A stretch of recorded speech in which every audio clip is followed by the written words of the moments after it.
Hello friends, welcome back to this JC Ecosystema channel. We are going to talk directly about Stirling engines because there have been many questions and there are many doubts in some who want to build them.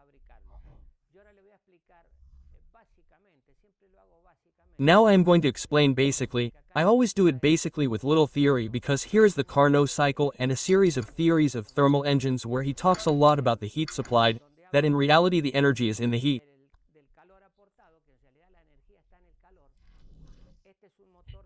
This is an external combustion engine. Why? Because it is not produced inside the cylinder like a conventional engine where it consumes the fuel and ignites inside the cylinder. The expansion of the gas produces the operation in cyclo-OT engines. This case is a special cycle where the operation occurs simply because there is a temperature difference between the temperature supplied and the temperature released to the environment. In this case, I have the delta T here. The delta is the temperature difference, the temperature gradient, the difference between the temperature that I apply to the system and the final temperature that is cooled. In a word, the gas has to be heated and cooled under certain conditions. That's what makes the Stirling engine work. In this case, as I said, it's a closed cycle and with external combustion, the heat is applied and the operation is the same, as long as there's a cold part and a hot part.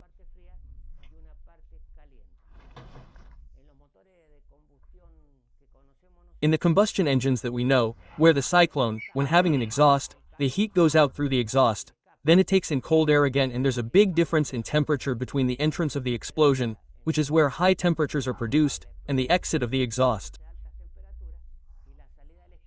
Then it takes in fresh air again. So, the difference is big and the performance is also big. In this case, the Stirling engine uses the same internal volume. There's no variation in volume, only in pressure. In a coordinate system, the pressure and volume appear here. The cycle is this. It's very similar to the Carnot cycle, where it explains precisely that. At this point, the pressure increases because it's compressed by the piston and heat is added to it. Gas, which in this case is air, is sometimes added to Stirling engines with another type of gas that can also be injected as gas. Expansion occurs, then it cools down and compression absorbs the heat again.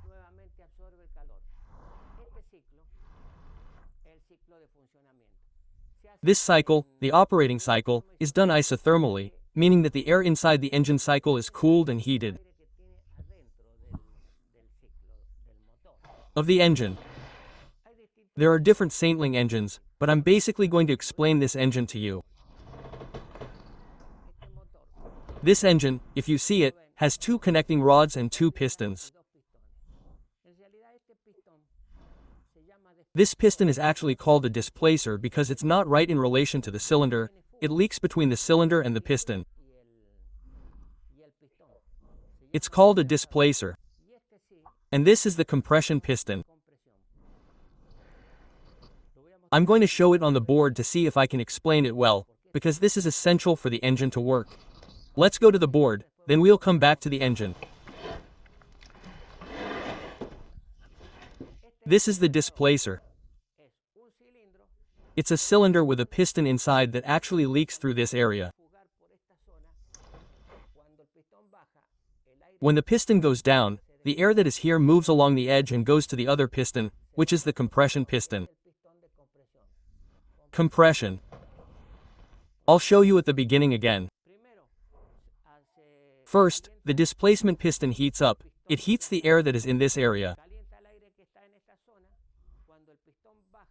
When the piston goes down, which is a piston that has clearance, it displaces the hot air upwards. At the moment it displaces it, which is this moment, compression occurs.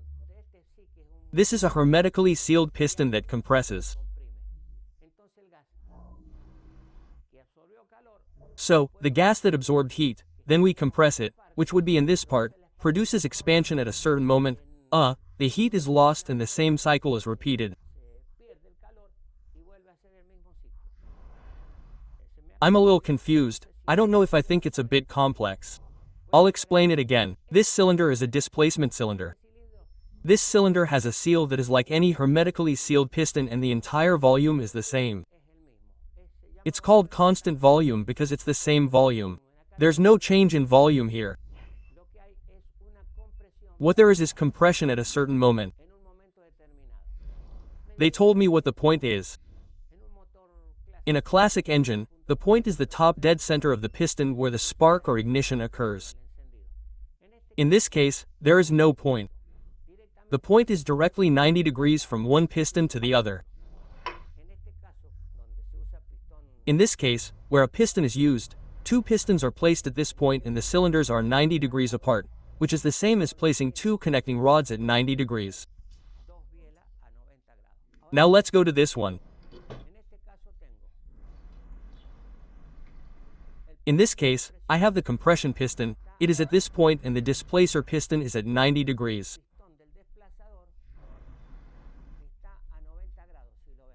If you see it, that would be the point.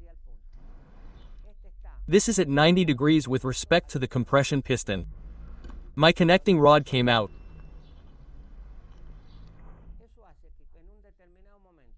That means that at a certain moment the heat in the displacer piston passes through this system. It is compressed by the second piston because it does not move. There is a moment where both compress, this one stays still and this one compresses. At this moment, the gas is compressed in this area and that is where it does the work.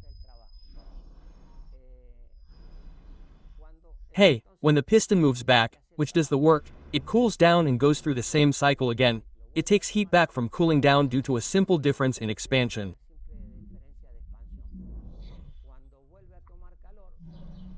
When it takes heat back, the displacer does the same thing again.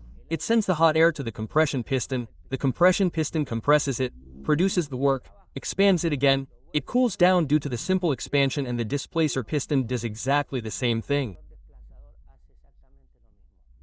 Let me see if I can explain it again. The pistons are at 90 degrees. When one piston is at this point, the other one is at 90 degrees. Look, I'm going to turn this so you can see where the other connecting rod is. That's the real operating point. This one is up and the other one is at 90 degrees.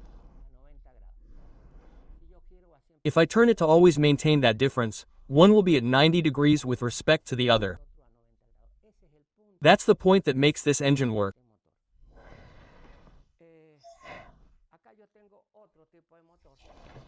Here I have another type of engine that instead of having the connecting rod at 90 gr, the pistons are at 90 gr.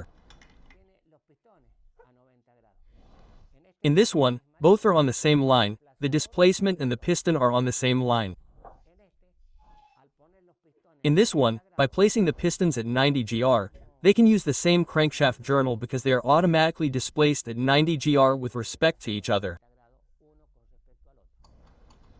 At that point, one is at 90 with respect to the other. And when two pistons are used, like another engine system, which is this one, it has two connecting rods on the same connecting rod journal. The cylinders are at 90 gr, one provides heat, compresses the gas, it passes to the other and the other becomes a displacement.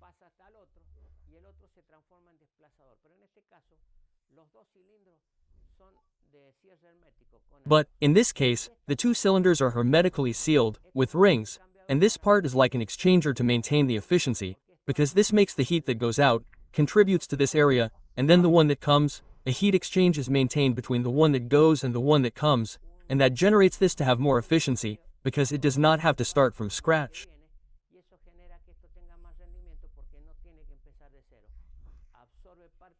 It absorbs part of the heat that it left in the exchanger. It is a little complex, but I tried to explain it as easily as possible. The Carnot efficiency is a reversible engine. It means 100% efficiency when talking about a reversible engine. Reversible means that it can run in one direction or the other. In auto engines, which is the conventional system with spark plug and piston,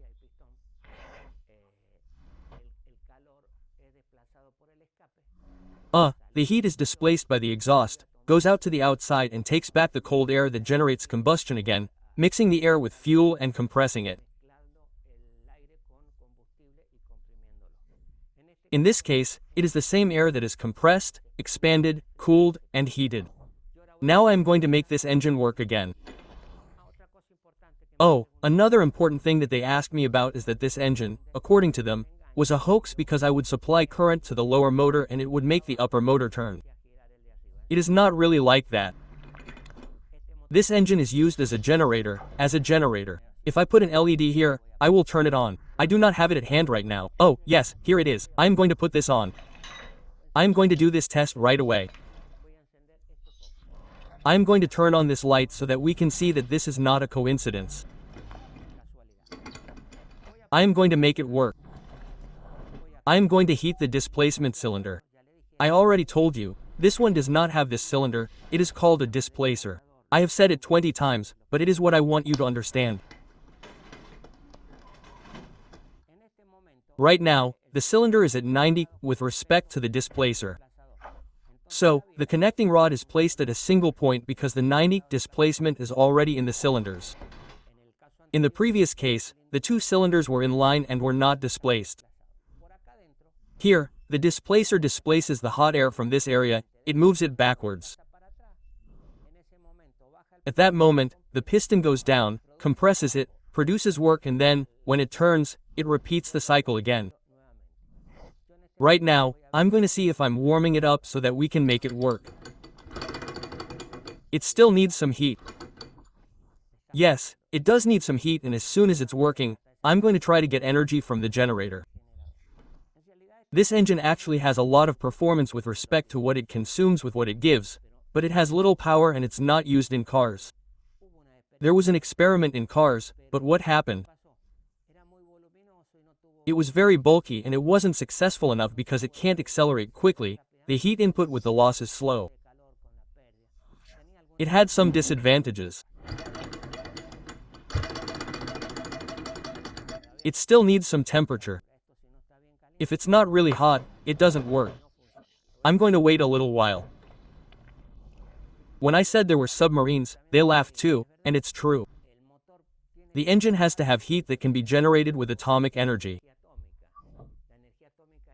Atomic energy is heat. It's an inexhaustible source of heat, but it's a source of heat and submarines use it because the part has to be permanently cooled and they take water from the sea to cool it. A part that's hot because of nuclear energy and then it has to be cooled. The difference between cold and heat is always the energy. In this case, if you look at the engine, it has a kind of fin here at the back that has stripes and here that's for dissipation. There are experiments with atomic submarines and in a competition, the stealthiest submarine there was one that had a Stirling engine, it made absolutely no noise. Imagine how submarines are detected by sonar, it's because of the noise they generate in the water. The less noise it generates, the greater the stealth of the submarine and the harder it is to find it. And also the other thing is that there is no exhaust or fuel that can go outside, which often in the submarine generates contamination in the oxygen and it is difficult, very complicated. Well, there it started.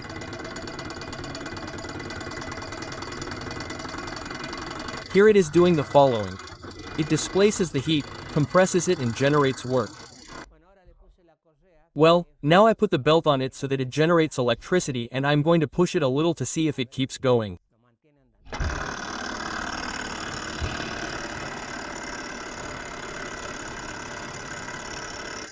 Now yes, there it is working with the generator. Let's see if the light turns on.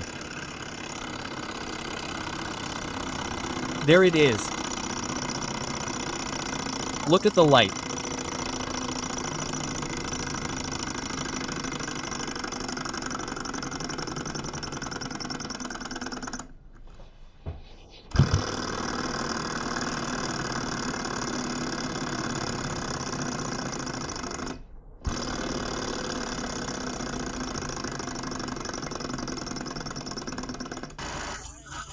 Well, now it is working without the belt because it was difficult to carry it, but it works.